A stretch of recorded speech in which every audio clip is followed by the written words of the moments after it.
নির্মাতা সঞ্জয় সমাদ্দার, যিনি নাটক ও ওটিটির পর বড় পর্দায়ও নাম লিখিয়েছেন।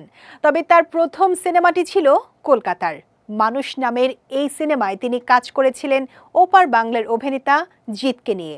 এরপর আফরান নিশোকে নিয়ে তার দ্বিতীয় সিনেমার ঘোষণা দিলেও পরে সেটির আর কোনো খবর পাওয়া যায়নি। নতুন খবর হলো ইনকিলাব নামে নতুন একটি সিনেমা নির্মাণ করতে যাচ্ছেন এই নির্মাতা। এতে অভিনয় করতে যাচ্ছেন নন্দিত অভিনেতা মোশাররফ করিম এবং শরীফুল রাজ। তারা দুজনেই ইতোমধ্যেই চুক্তিবদ্ধ হয়েছেন। তবে চমকপ্রদ খবর হলো এই সিনেমায় নায়িকা হিসেবে থাকছেন তাসনিয়া ফারিন। ইতোমধ্যেই তিনিও চুক্তিবদ্ধ হয়েছেন বলে নিশ্চিত হওয়া গেছে। এই বিষয়ে সঞ্জয় সমাদ্দার জানান, সিনেমাটির নাম ইনকিলাব এবং ইনসাফ ওয়ার্কিং টাইটেল হিসেবে রয়েছে। এর মধ্যে যে কোনো একটি চূড়ান্ত করা হবে। অভিনয় শিল্পীদের প্রসঙ্গে তিনি বলেন, কথাবার্তা হচ্ছে, আপাতত এর বেশি কিছু বলতে পারবো না। 28 জানুয়ারি হয়তো একটি আপডেট জানাতে পারবো।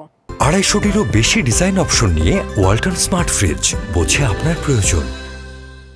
জানা গেছে 1 ফেব্রুয়ারি থেকে ঢাকার বাইরে সিনেমাটির শুটিং শুরু হতে যাচ্ছে।